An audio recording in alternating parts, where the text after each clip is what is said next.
Have you ever wanted to be an online flexible dieting coach? If so, take a seat because this is going to be a lot of fun.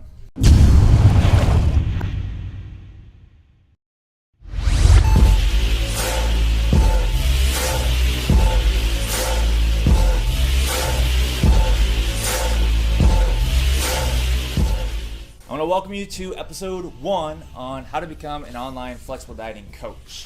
I get this question asked all the time. Tyler, how do I become a coach? How do I do what you do? And so I never can really help them in depth because there's so much to it. But although I wish I knew then what I know now to basically help me speed up the process. But in case you don't know who I am, I'm Tyler Mayer. I'm owner of Tyler's Nutrition Training, or TNT, co-founder of FlexibleDieting.com. And I've been helping people with coaching since 2010. I got educated. I have a mentor. There's a lot of things I want to talk about in this series. Every week you're going to see a video of me talking about sort of the steps of what it takes to become a coach. And then I got some really cool stuff to tell you that there's something really cool we got coming soon. So I just want to put that out there, but I can't say what it is yet. But it's going to be part of this series later on. So keep your eyes peeled. Every week I'm going to either do a video on YouTube or live video on my personal Facebook page. You can, if you're not friends with me on Facebook, go to Tyler Mayer and look me up, because every other week or every week I might be doing a live video on this stuff. So keep a lookout on that. It's going to be every Wednesday. So friend me, you'll find out what times and days exactly every week. I'll actually announce it. But this is the first video. You guys got first dibs. So here we go. Today I'm going to discuss the 5 keys to being successful as an online coach.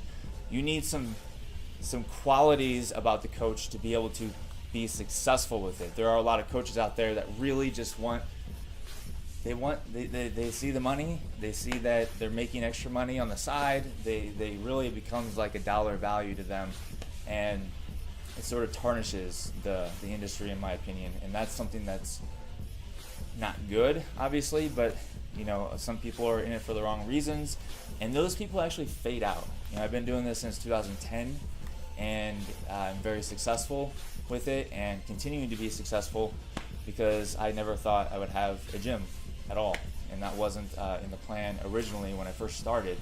I first started because I just wanted to truly help people, and that was my true passion, and it just kept taking off from there. So I'll actually give you some steps, but today I just want to talk about some key qualities that a coach needs, in my opinion, based off my experience. There are other coaches that probably say different, but this is just based off my experience and what I think. So I'm going to start with the first thing to becoming a coach is that you need to be patient and empathetic.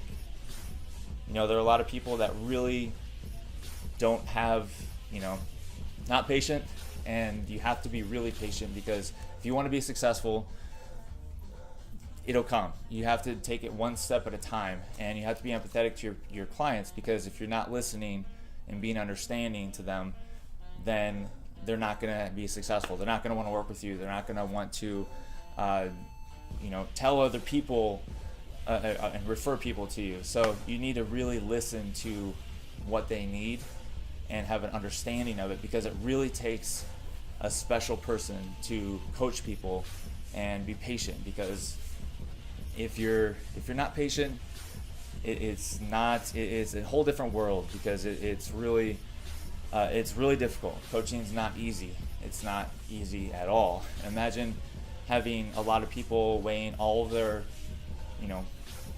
weight loss problems or things on you that it can weigh you down a little bit. And if you're not strong enough to be able to sort of put their needs first and not your own, then you're not going to really succeed. So that's the first thing. I'm actually going to talk about 5 today. Second thing is put clients' needs before your own. So I kind of touched on that a little bit. So you have to go above and beyond their expectations to be able to basically provide what they want. You have to be able to basically put your all into it and put a lot of effort into it. And sometimes if you seem irritated because you're worried about or just like irritated with them, you can't show that. You can't portray that. You can't be irritated because you're putting your needs first and not theirs. So you need to put their needs first, listen, be understanding, and really focus on them in terms of being able to help them, because that's why they're there, to help you, is to become, reach their goal and also just become a transformation for you. So that's really what is cool about it, is that you have to, once you do that, once you be understanding, once you listen to them, once you help them in their needs and what they truly need, then stuff's gonna blow up like wildfire. You're gonna have a lot of clients, you're gonna have a lot of people wanting to work with you. It really does take time to get there. It took me 6 years to get to where I'm at now, or 7 years, and it didn't start off very easy. It was very, very hard. A lot of people didn't like my flexible dieting approach, thought I was going against the grain, but I just kept pushing, and really it was because of my clients that helped refer me to other people and help get past that.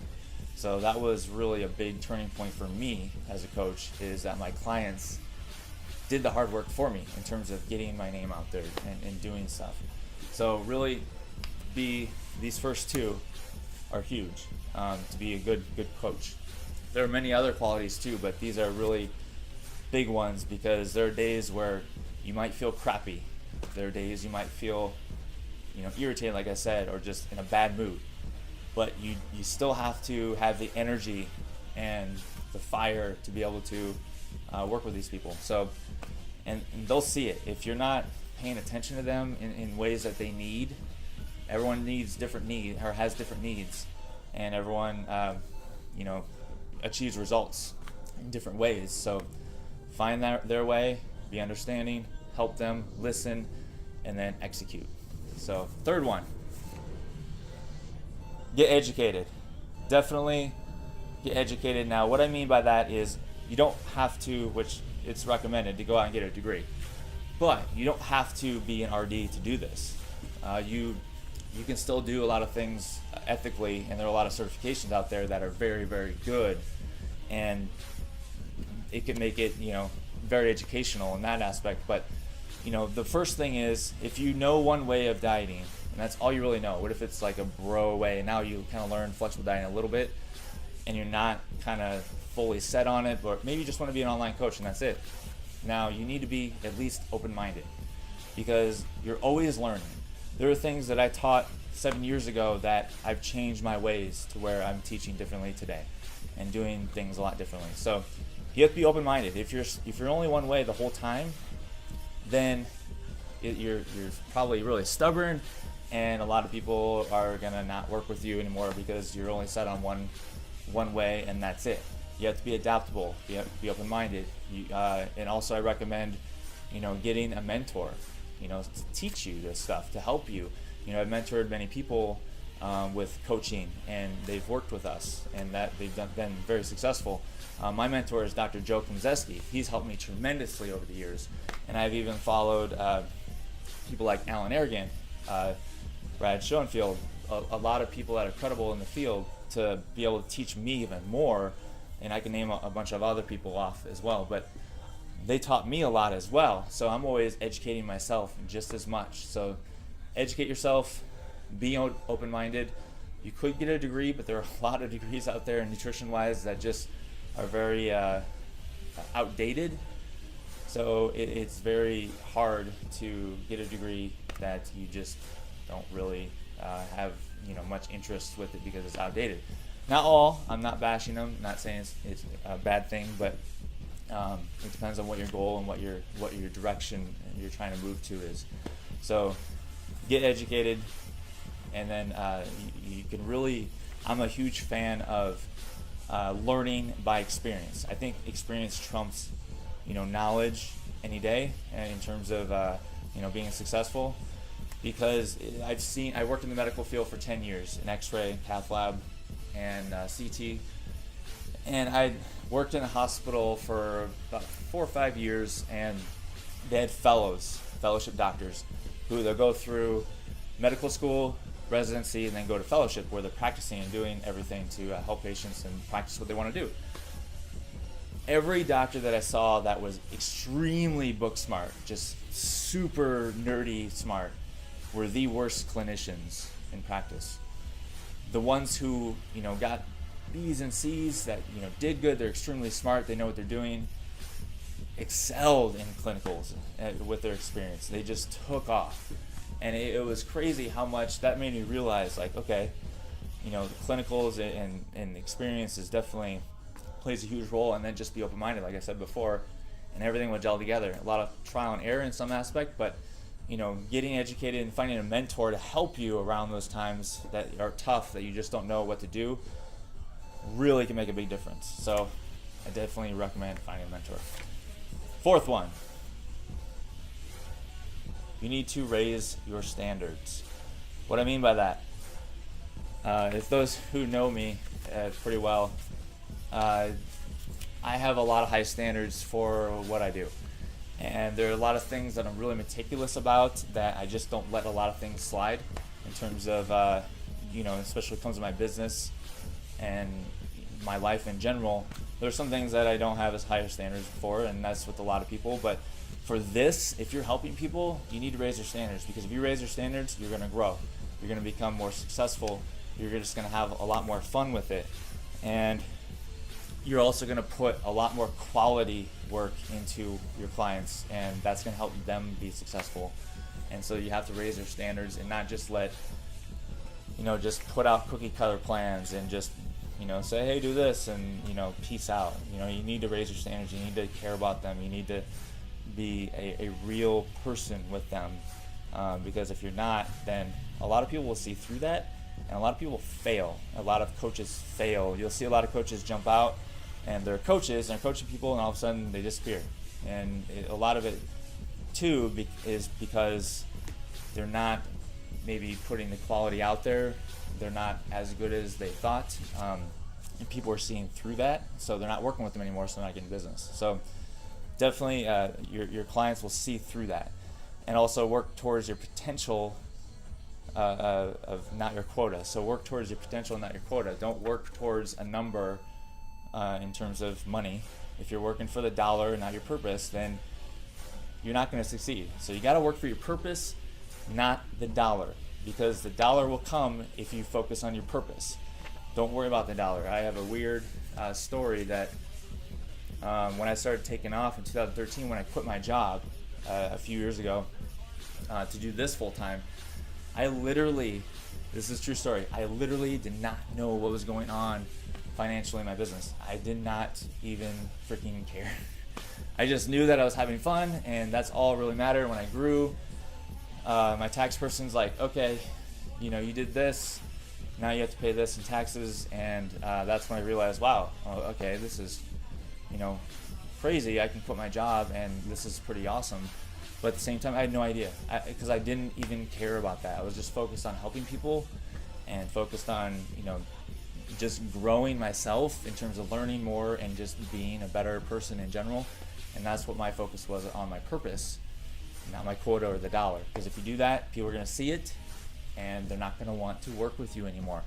So that's one thing you have to really take in consideration. Although we do need to make a living, of course. If you do this full time, you do have to make a living. So you do have to make enough to be able to survive. And so that's the way I look at it. I do enough to where I survive. I love it to death, and I invest in whatever is left over, and my employees and help and everything like that. And I'll actually go over that in the series or videos later, but that's just a little tidbit of my story. But now the fifth thing that I think is the most powerful and true, but cliche-ish. I don't know if that's a word, but it's a little cliche.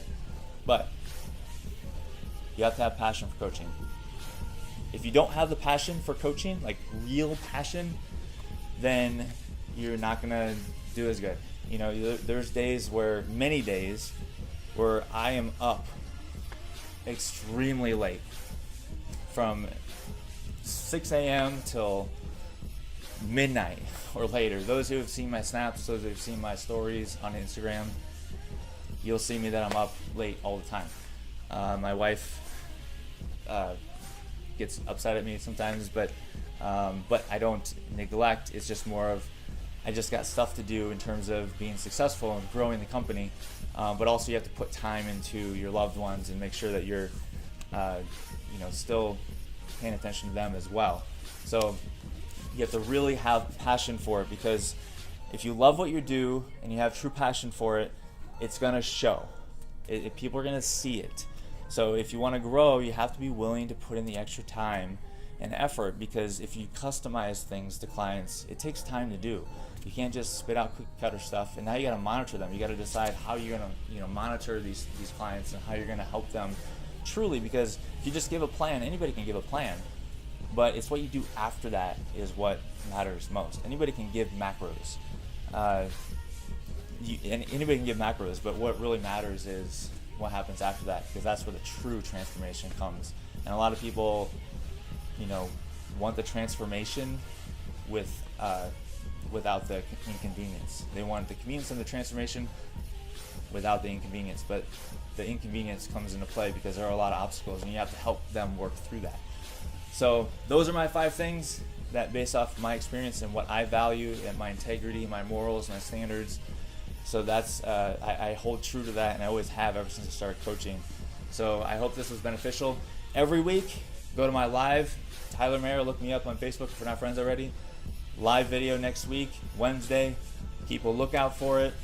Every week I'm going to put these videos out, so I appreciate you guys jumping on, and I will see you guys next week.